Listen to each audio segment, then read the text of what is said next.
E para finalizar, agora a última parte, a gente vai falar desse estudo do Banco Central, do Banco Mundial, desculpa, e da OCDE, que eles falam que o governo tem que fazer nessa crise, tá? Banco Mundial, primeira coisa, primeiro ponto deles, você tem que conter o dano dessa crise, tá? Ou seja, como se faz isso? Você tem que fazer o isolamento e controlar a dispersão do vírus, primeira coisa, tá? Você, além disso, tem que dar um apoio, você tem que investir, botar dinheiro no sistema de saúde para que ele não entre em crise, né? Para ele seja sustentável, consiga atender o que precisa. E você tem que realizar muito teste para você ter noção da dispersão do vírus e reduzir ao máximo a questão da subnotificação. E dentro disso, você tem que fazer estudos, investir em estudos para você acumular informações que são críticas para você mapear a disseminação do vírus, entender como ele está se disseminando na sociedade. E você tem que também financiar pesquisa para novos tratamentos e para elaboração da vacina, tá? Além disso, ainda nesse primeiro ponto, você tem que garantir as condições de funcionamento de serviços essenciais. Serviços essenciais têm que funcionar, tá? E você tem que fornecer serviços essenciais para quem não pode pagar por eles. Segundo ponto, você tem que proteger os mais pobres e vulneráveis, tá? Ou seja, você tem que fazer medidas de distribuição de renda, como auxílio emergencial, Bolsa Família e benefício de prestação continuada.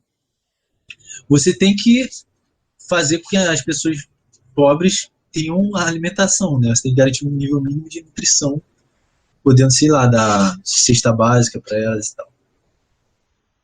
E em alguns pontos, para você proteger esses mais vulneráveis, tem pontos que você não tem como, você não vai conseguir resolver do curto prazo. São problemas estruturais, como, por exemplo, problema de saneamento básico, que eu já tinha falado, acesso a tratamentos e medicamentos para áreas mais longe dos centros urbanos, você fazer o medicamento e os médicos especializados para tratamentos diversos chegar lá nessas regiões é mais difícil, você não consegue resolver no curto prazo. E você estabelecer medidas de distanciamento social em lugares que os domicílios foram construídos sem planejamento, né? Sem planejamento urbano. Ou assentamentos informais, como por exemplo favela. Uma família dentro de uma favela, ela pode estar obedecendo à risca, né, o isolamento social, ficando em quarentena. Só que você já viu uma favela aqui no Rio de Janeiro. A janela do quarto da pessoa, da sala, pode dar de cara para a janela da outra casa. Então, mesmo que essa pessoa esteja quarentenada, a outra casa pode transmitir para outra, não todo mundo quarentenado, sabe? É um grande problema. Terceiro ponto, você tem que apoiar as empresas dos empregos. As pequenas e médias empresas, em especial, elas necessitam do apoio do governo nessa situação, porque elas têm mais dificuldade de conseguir crédito e elas esperam que o governo vai ajudar elas, tá? Você tem que dar, eles falam no Banco Mundial, isso daqui também não é necessariamente minha opinião, tá? Tudo isso daí é o que o Banco Mundial falou. E lembrando que o Banco Mundial tem uma perspectiva entre aquilo que eu chamei de neoclássico e neokeynesiano, tá? Eles falam que você tem que dar uma atenção especial para as concessionárias de infraestrutura, que são serviços essenciais. Concessionárias, ou seja, você concedeu para a iniciativa privada aquela instituição que faz infraestrutura, que dá serviço de infraestrutura. E você tem que ajudar elas, porque elas são essenciais, e porque as pessoas sem renda têm que continuar tendo acesso ao que essa funcionária oferta. Você tem que ir. Um outro ponto que eles dão, baseado na experiência internacional que os países fizeram, é que estados e municípios eles estão em grave crise orçamentária, grave crise fiscal. Estou falando tanto que já está começando a enrolar aqui a língua, mas vamos lá. O que eles falam é que os estados e municípios eles podem dar para quem eles devem. Por exemplo, eles compraram bens e serviços de firmas, né, do estado e município. E eles estão em situação precária, então eles estão devendo para essas firmas. Então, o que eles falam? Você pode transformar essa despesa sua, isso que você está devendo, em concessão tributária. Então, se eu estou devendo 100 mil, o município está devendo 100 mil para uma construtora. Eles falam, cara, ó, você pode abater 100 mil em tributo, até 110 mil em tributo, tá? Quarto ponto. Você tem que fortalecer a situação fiscal dos estados e municípios. Ou seja, a União, o governo central, tem que arcar com os déficits dos estados e municípios, tá? Tem que reduzir os ônus desses setores. E você tem que gerenciar melhor a sua situação fiscal. Você tem que ser eficiente no que você gasta e na forma que você arrecada seu imposto, tá? E você também não pode, segundo eles, sair gastando loucamente. Você tem que deixar sua dívida sustentável, sabe? Você fiscal, se colocar numa situação fiscal insustentável. Que ponto? Você tem que promover estabilidade no setor financeiro de crédito. Você tem que garantir que os bancos consigam dar crédito para quem precisa. Tá? 6. Você tem que reforçar a política ambiental para que os setores extrativos que impactam no meio ambiente não intensificar o desmatamento e a poluição por causa dessa crise. Então você tem que tomar cuidado com a gestão dos seus ativos naturais. 7. Você tem que fortalecer a gestão do setor público, dando transparência e fazendo coleta de dados. Ou seja, tudo que o Brasil não é. Você tem que ser transparente em tudo que você faz e ser eficiente no setor público, tá? Você tem que fazer com que a burocracia ela seja mais ágil e simples, tá? Você tem que otimizar a forma de arrecadação tributária, simplificando ela. 8. Você tem que organizar o gerenciamento do ativo, que é, de certa forma, você fazer uma política de planejamento dos encadeamentos econômicos. Ou seja, você vê quais firmas, quais indústrias, quais setores de serviços, se quebrarem, vão causar muito, muito, muito mais problema do que outros, e você foca em salvar eles também, sabe? A prioridade são as empresas estratégicas. E você tem que deixar claro tudo que você vai passar para a iniciativa privada. Esse processo de você privatizar e desinvestir, você tem que fazer esse processo de passar do público para o privado de forma absolutamente transparente. 9. Você tem que definir, comunicar uma estratégia de reabertura. Ou seja, você tem que já adiantar ao máximo como que vai ser seu planejamento para passar do lockdown para a volta da atividade econômica. Você tem que comunicar todo mundo de forma clara e isso a gente está vendo, né? E você tem que estabelecer uma agenda de reformas. Segundo eles, você tem que continuar na agenda de reformas que a gente já estava tendo nos últimos anos. Principalmente, você tem que abrir a economia brasileira, ou seja, reduzir tributação de importação, tá? Você tem que fazer a reforma tributária, de preferência de forma progressiva, e simplificando essa estrutura de recolhimento de imposto. Você tem que reformar o ambiente de negócio, ou seja, desburocratizar tudo que envolve empresas e seu processo de produção. E você tem que comunicar uma agenda fiscal clara e você tem que dar uma agenda fiscal a longo prazo, deixar isso claro também que a gente não está vendo. E você tem que dar mais independência para a atuação do Banco Central, tá? Deixar o Banco Central mais independente do Ministério da Economia. Último slide, gente, já é a perspectiva da OCDE, que é OCDE, mas em inglês é assim que escreve. Primeiro de tudo, também você tem que ampliar os gastos com saúde. Você tem que fazer investimento em saúde, garantir equipamentos e medicamentos necessários. Tem que testar. Rastrear, né, a disseminação da doença, isolar áreas de risco, depois se mapear essas áreas de risco. Você tem que criar estratégias de distanciamento para controlar os surtos, né?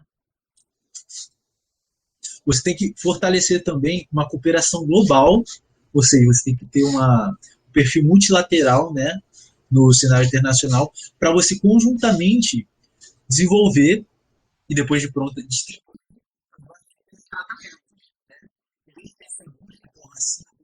Tá vendo? Eles falam que o certo mesmo seria a gente unir forças, né, dos cientistas de todos os cantos do mundo e conjuntamente, de forma multilateral, com cooperação global, a gente desenvolver vacinas e tratamentos. Segundo, você tem que dar suporte para a transição. Na ótica deles, empresas vão fechar, tá? Firmas vão fechar, vão entrar em problemas. Você pode salvar as estratégicas, só que mais do que você tentar salvar aquilo que já está praticamente morto, você tem que ajudar as firmas e as pessoas a transitar para outro processo produtivo que possa ter uma atividade econômica melhor no futuro, certo? Então, é um pouco aquilo que estava falando de reformulação da produção da indústria, né? Produzindo o que é necessário, e você também ajudar os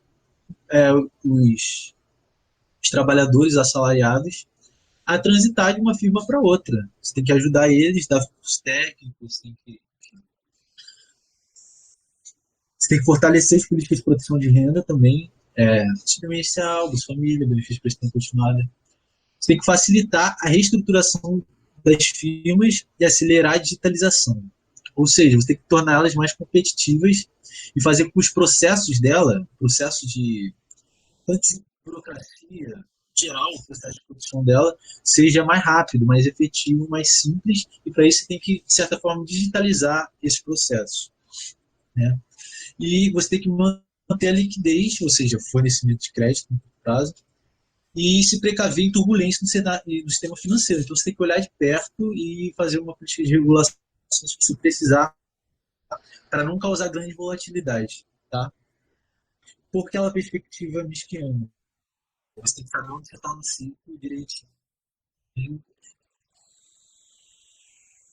e atuar para não ter grande volatilidade no sistema de crédito e garantir o financiamento para quem precisa. E por último, você tem que estabelecer um plano de operação. Não adianta só você fazer medidas econômicas para você estar na parte de queda, né, da crise. Você tem que falar também como vai ser quando estiver recuperando e mais para frente, quando já estiver recuperado. Tem que estabelecer um plano claro e com a maior antecedência possível. Tá? Acabou a água. Nisso, você tem que construir qualquer produto, você tem várias adição de valor nele. Então, por exemplo, esse livro aqui, muito provavelmente uma empresa fez a arte, outra empresa fez a capa, outra fez o papel, outra imprimiu, certo? E teve também a parte do comércio. Ou seja, uma cadeia produtiva, tá? Você tem que fazer essa cadeia produtiva, você tem uma resiliente. O que é resiliente? Resiliente vem da física, é um termo que vem da física, que é a capacidade de um objeto depois de vem dos coaches. Ele volta. Aqui é vem dos coaches. Aqui, ó, eu apertei, essa garrafa é resiliente, ela voltou para a forma que ela estava. Isso na economia é depois que uma empresa, uma instituição, ela sofre um baque, a capacidade dela voltar, certo? Você tem que construir cadeias produtivas mais resilientes. Como? Uma das formas é você diversificando os fornecedores. Por exemplo, se eu usar como insumo, como matéria-prima, algo que vem só de uma empresa, só de um fornecedor, se esse fornecedor quebrar, eu vou me ferrar. Então você tem que diversificar os seus fornecedores, certo? Para se alguns quebrar, você continuar não tendo um baque tão grande. Dessa forma, você fica mais resiliente. Você tem que ampliar seu estoque. Por exemplo, mesmo que a sua demanda esteja para você produzir X produtos, você produz 2X. Porque vai que amanhã você tem que fechar as portas por causa do distanciamento social. Então você tem um estoque de produto guardado e você garante esse fluxo de caixa. Você continua conseguindo vender para elas, aumentando seu estoque acima da demanda. Você tem que também garantir juros baixos, ou seja, política expansionista, tá, gente? E política tarifária moldada de forma a dar suporte à atividade econômica. Ou seja, um sistema tributário simples, eficiente e possivelmente tirando do consumo, né? O brasileiro. O que o Brasil não é. Basicamente o que não é o Brasil. E para fechar, você tem que fazer investimento e você tem que investir em recursos públicos focados em bem-estar social e focado na equidade. Ou seja, você tem que focar seus investimentos públicos para dar condições de consumir e de bem-estar para quem mais precisa. Ou seja, você tem que focar em saneamento básico nas regiões que não têm acesso a saneamento básico. Você tem que fazer as políticas de distribuição de renda focada em equidade em geral. Enfim, é isso, gente. É isso, porra. Que Parabéns aula, aí, velho. Carioca. Que aula, mano. É aqueles que acabou. Manda ver. Aquele dia que você me chamou, eu falei já, né? Tipo, sua posição, você vai falar de um negócio de macroeconomia e tal, de política. Enfim, você falou que sim. E eu acho válido de abordar, principalmente metodologicamente, é muito mais fácil de entender e tal. E, pô, você não vai conseguir explicar, tipo, rolamento da dívida pública com microeconomia, com micropolítica e tudo mais. E isso facilita com a metodologia, para ter uma explicação mais complexa e mais geral. Mas eu acho que falta, às vezes, a gente trazer isso para uma imanência da vida. Eu acho que é válido falar dessas questões de macroeconomia, de macropolítica, de modo geral, porque elas são ferramentas metodológicas, mas aí eu acho que fica devendo na questão de explicar um pouco mais da política mesmo, e de como é que a gente aplica essa economia no nosso viver. Porque, tudo bem, a gente tem muitas questões econômicas que são relevantes, mas as questões econômicas, elas não se fazem por si só, e elas se fazem dentro de microcosmos. E a gente analisar essas pequenas cadeias, essas pequenas relações, acho que é importante. Acho que isso é uma questão que a gente pode analisar mais, mas não tira o mérito da apresentação, que foi muito boa nesse sentido, no sentido macroeconômico. Você entender a realidade do... Tipo, a economia explica muita coisa, mas a geopolítica explica muito mais. E você acha que tem que meio que usar esse aporte, tudo que eu dei, tipo, como ferramenta para você entender o mundo de forma crítica. Não se limitar apenas às explicações de economicistas. De fato, você está muito certo. Por isso que eu também eu fiquei tentando fazer relações internacionais por causa disso. Acho que a economia explica muita coisa, mas você entender as relações de interesse, de poder, de política, de ideologia, explica também muito mais, se você quer entender a realidade na complexidade que ela é, né? Sim, sim. Aí tem outra foi só uma pequena ponderação aí, que é dessas posições do Banco Mundial. Eu gostei muito de tudo que você falou até então. E aí, essas posições do Banco Mundial, eu acho que a maneira como a gente aborda isso tem que ser muito mais crítico, sabe? Porque, bom, o Banco Mundial tem interesses, né? E, enfim, mesmo assim, problematizando isso ao extremo, mesmo uma ideia de direitos humanos universais parte de interesses políticos. Então, quando o Banco Mundial parece defender supostos direitos universais e tudo mais, eles partem de alguns pressupostos, e que esses pressupostos talvez não sejam tão aplicáveis. Então, eu senti meio que uma desconexão entre, uma análise muito boa sobre o que está sendo feito no Brasil e tal, e aí a gente vai lidar com discussão e com proposta que é feita por um órgão estrangeiro que tem os seus interesses e que está ali para defender os interesses desse órgão ou de quem tem mais influência nesse órgão, que certamente não é o Brasil e outros países periféricos subalternos, como os países latino-americanos, africanos, os países asiáticos e tudo mais, mesmo alguns países europeus. E... essa parte do Banco Mundial foi meio crítica, porque, tipo, eu podia dar minha opinião sobre o que eu acho que devia fazer, mas eu tentei escolher duas instituições com renome, digamos assim, simplesmente falar o que eles falaram, sabe? Para não ficar, tipo, eu acho. Mas, de fato, eles têm uma tendência ideológica, o Banco Mundial, e também de interesse geopolítico de poder. Não é à toa, o ministro da Educação, o ex-ministro da Educação, ele foi votado pelo presidente para ser o diretor, né, na parte do setor do Brasil, o Weintraub. Não, acredito não por competência dele, mas pela ideologia que ele podia trazer para aquele setor dessa instituição que exprime muito poder no cenário internacional. Mas, de fato, essa parte do Banco Mundial foi bem a crítica mesmo. Não, acho válida a ponderação, acho que falta... Mas isso que eu digo, no sentido de que às vezes a gente tem, no método científico mesmo dizendo, às vezes a gente quer só usar muitos dados para mostrar que a gente não está tirando do cu a ideia, mas, às vezes é importante você falar, não, mas essa ideia aqui que o cara tem, eu acho que essa ideia é meio ruim. E acho que você construiu todo o argumento que poderia mostrar, sabe? Tipo, pô, nesse sentido, existem essas propostas aqui de tais instituições, e as propostas dessas instituições não são as propostas mais neutras, por mais que elas possam se fingir de neutras e tudo mais, e acho que é relevante falar isso. Enfim, eu acho que tem mais um sentido mais idealista o que o Banco Mundial propõe, porque todo mundo sabe que ninguém vai cumprir, e aí, no final das contas, vai ser como barganha política por parte do próprio Banco Mundial para tentar impor sanções para os países que não cumpriram, e no final das contas são os mesmos países de sempre, que são os países mais fudidos, e os países mais ricos, mesmo quando eles não cumprem, não tem problema nenhum, porque ninguém vai brigar com eles.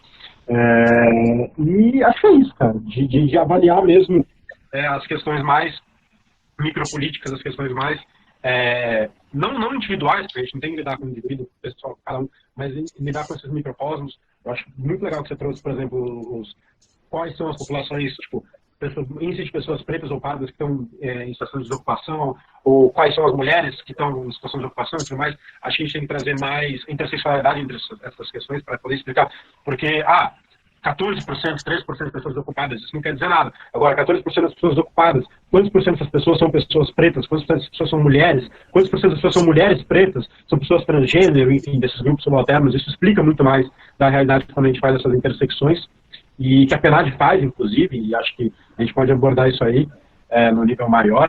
Acho que isso é muito legal, inclusive, para falar dos dados quantitativos. Eu sou péssimo em isso. Não, assim, então, eu sou péssimo em lidar com dados quantitativos, mas acho que, porra, eles ajudam muito. Concordo pra caraca. Eu acho que esse diálogo é muito importante, e eu acho que, contando a live é fenomenal.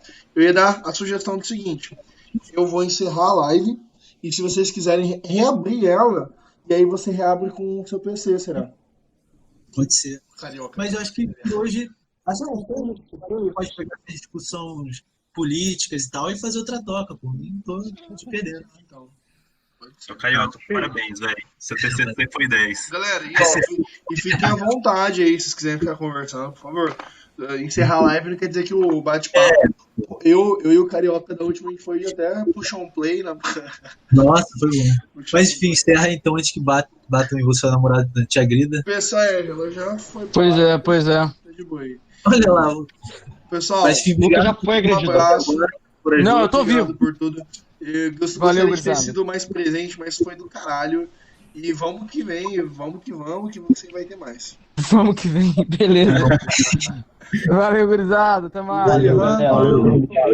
Mano.